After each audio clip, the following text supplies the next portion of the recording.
Fyrir mörgum Jón Gnarr einfaldlega svalasti stjórnmálamaður allra tíma.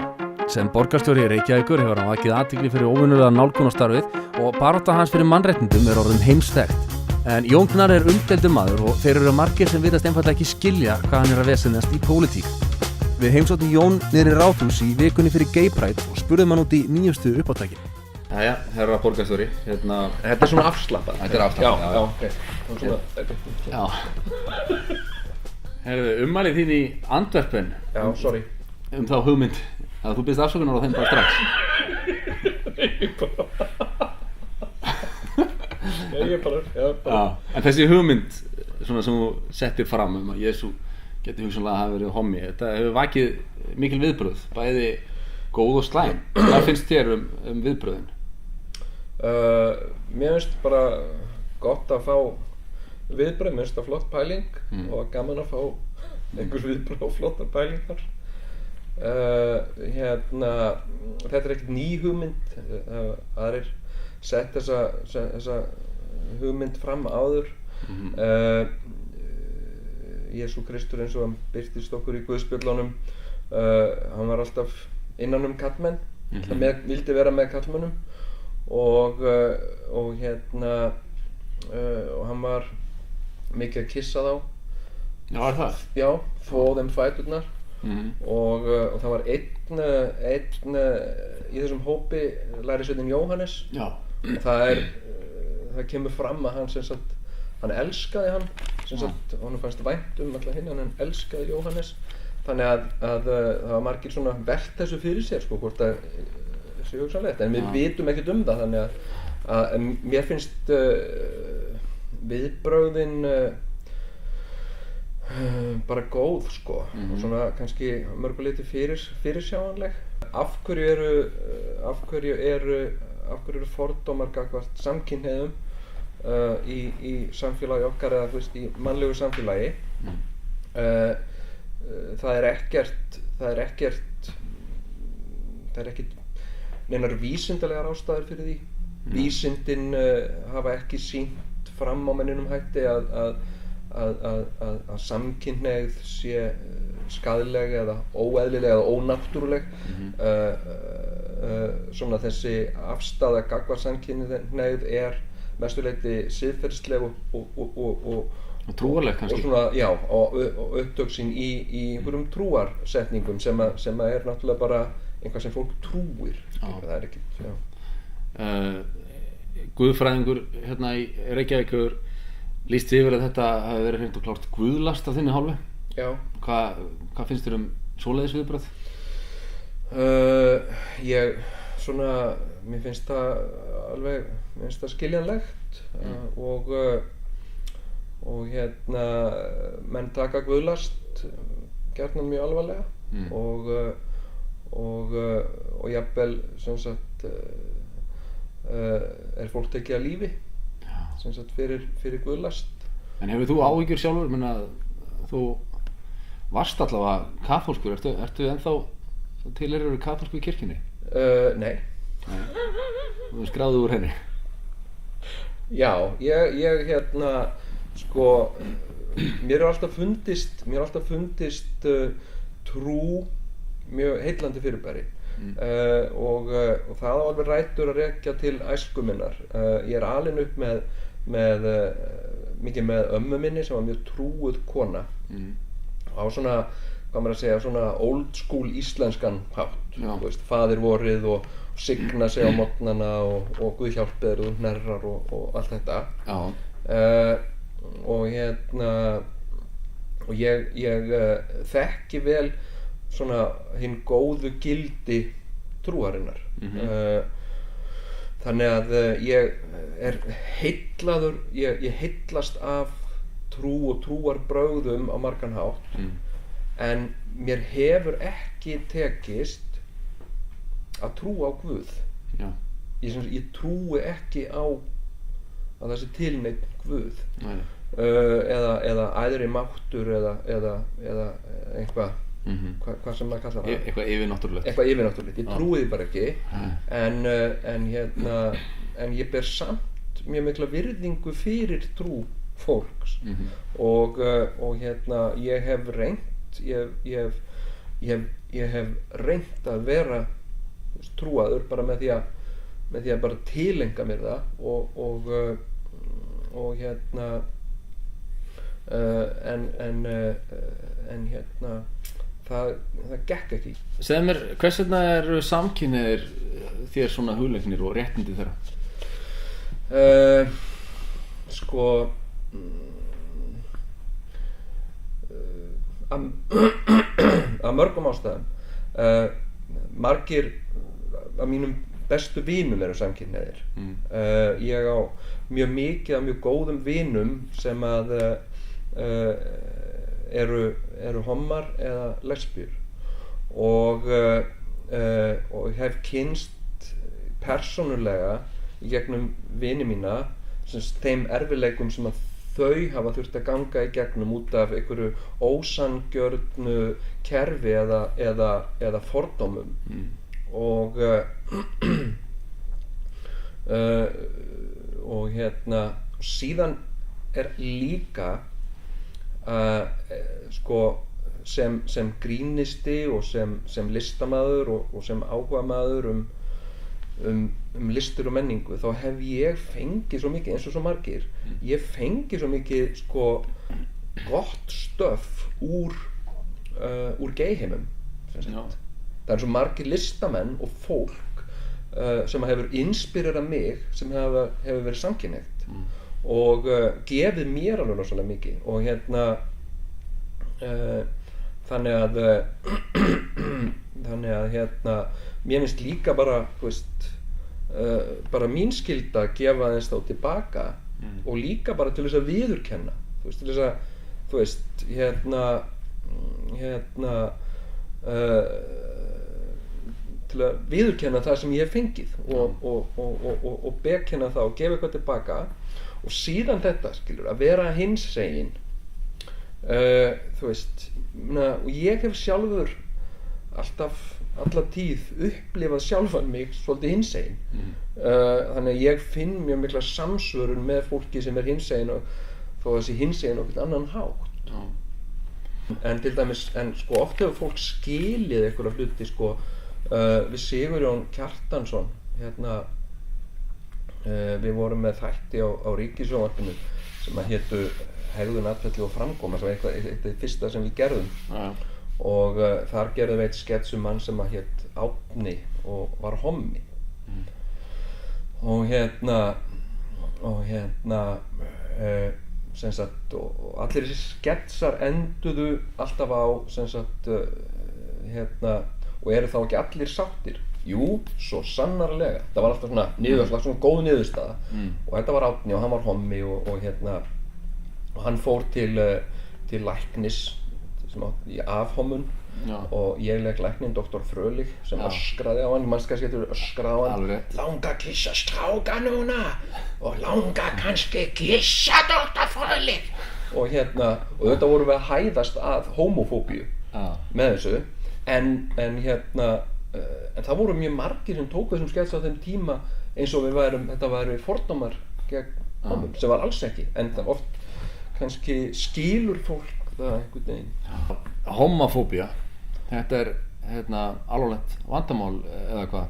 Nei, þetta er í rauninni bara ofsaleg meðvirkni með vitleysingum sko. Sko homofóbía er í rauninni ekki til.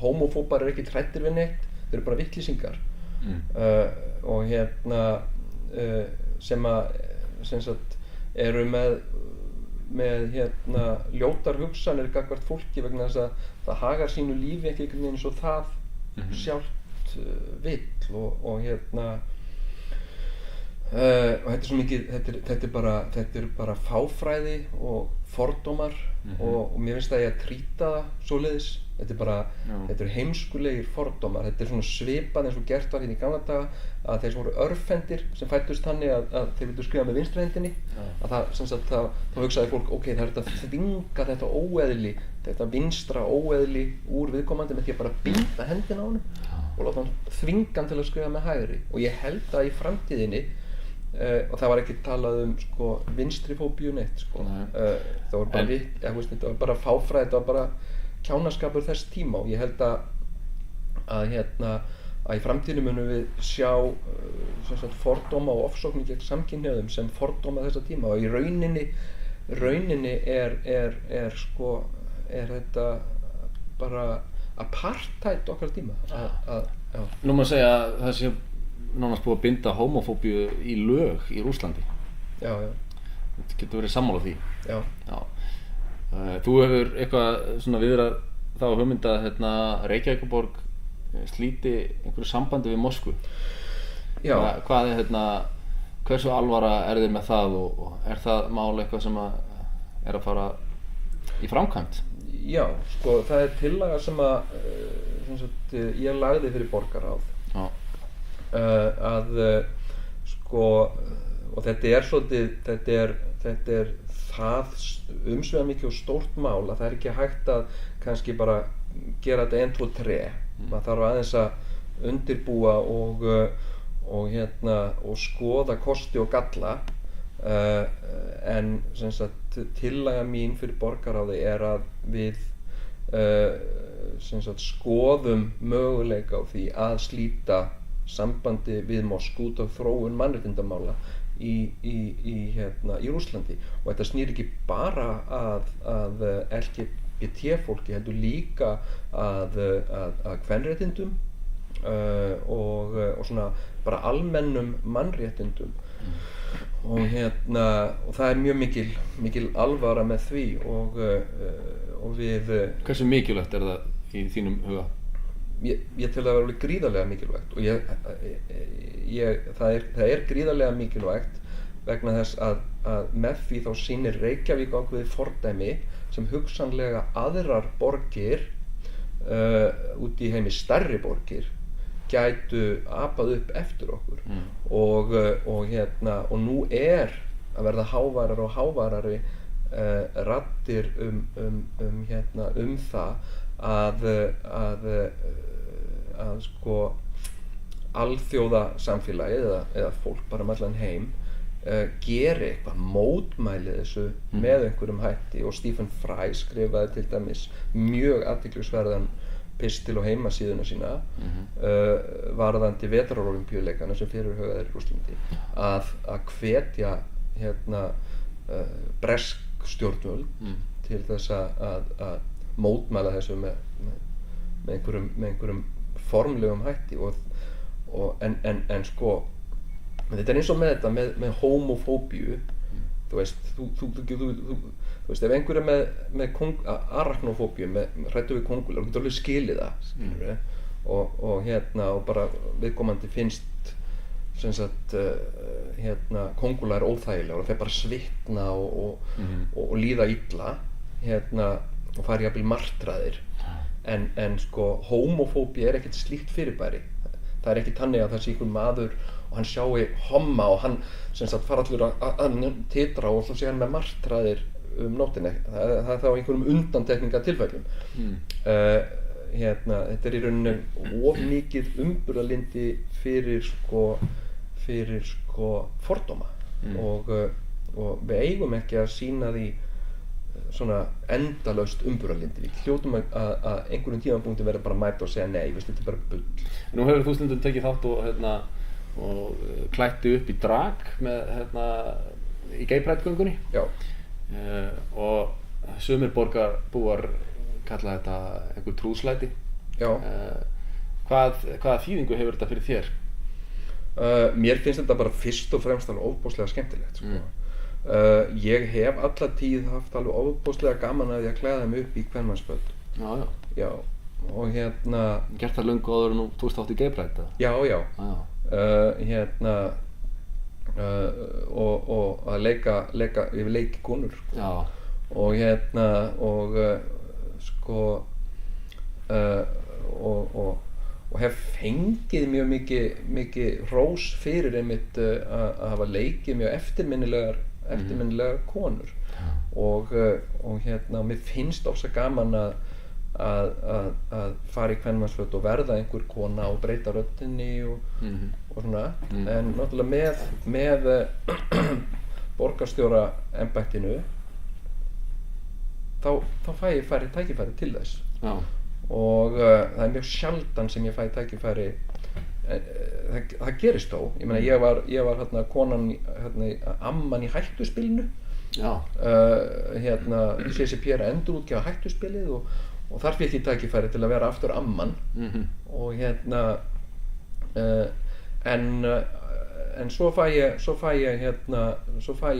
tækifæri á Geiprát og mér finnst það bara alveg ofsalega skemmtileg tækifæri fyrir mig og í fyrra þá ætlaði ég að vera Leia prinsessa og það var búið að sauma á mig sko, það var búið að sauma á mig búning og það var búið að gera snúða á einhverja kollu og allt að reddi svo bara morguninn þá var ég að ég vaknaði snemma og þá var ég eitthvað svona að fara í gegnum vefmiðlana og veist, fara á BBC og Vísi og svona eitthvað, skanna hvað var að gerast og þá var hérna mikil umræða Pussy Riot og þá bara ákvað ég þetta var í rauninni bara með 2 klukkutíma fyrirvara sem ég ákvaða að nota þetta tækifæri til að styðja Pussy Riot og þetta fór svo ósegjanlega í taugarnar á mér að eitthvað svona, þú veist, eitthvað svona frumlegt og skemmtilegt og eitthvað svona frábært og bara, þú veist, í fangilist, þetta var eitthvað svona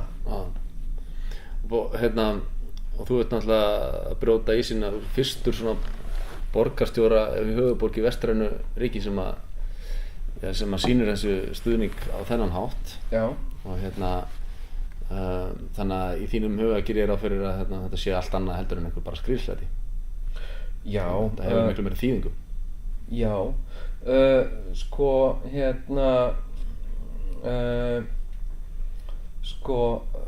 öllu gríni fylgir einhver alvara og grín er gleðileg og skemmtileg leið til þess að getur verið skemmtileg og þægileg leið til þess að koma mjög skýrum skilaboðum á framfæri sko og þannig hef ég alltaf litið á grín ég lít kannski ólíkt mörgum öðrum ég lít á grín sem list sem ákveðið form listrænnar tjáningar og ég hef alltaf í svona flestu sem að ég hef verið að gera á sviði gríns talið með vera að koma einhverjum mjög mikilvægum skilaboðum á framfæri en kannski oft dulkóðum eða óhefðbundnum en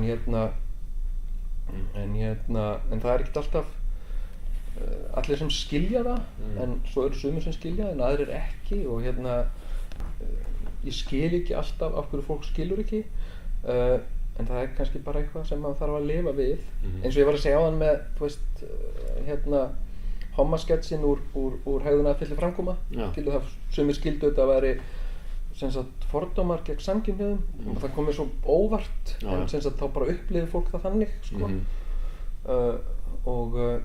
og grínið er líka þannig að það gefur þér svolítið tækifæri á því að upplifa það á einhvern persónlegan hátt eins og list er, skilurðu það sem einum finnst fallegt málverk, finnst öðrum bara krass, skilurðu það er og þá er ég ekki að tala bresku pönklónsettina krass nei, finnst öðrum krass, skilurðu það er náttúrulega töfrarnir við listin að hún er svo persónleg Ætlarðu að taka þátt í Gay Pride göngunni í ár? Jeps Það er alveg klárt Já Prinsess Leia kannski á leiðinni? Nei Það er nýtt Herðu, við þakkum að kella það fyrir spjallið, Jón Gnarr Heyrðu, ekkert NASA, hvað? Já, nei, það menni ég ekki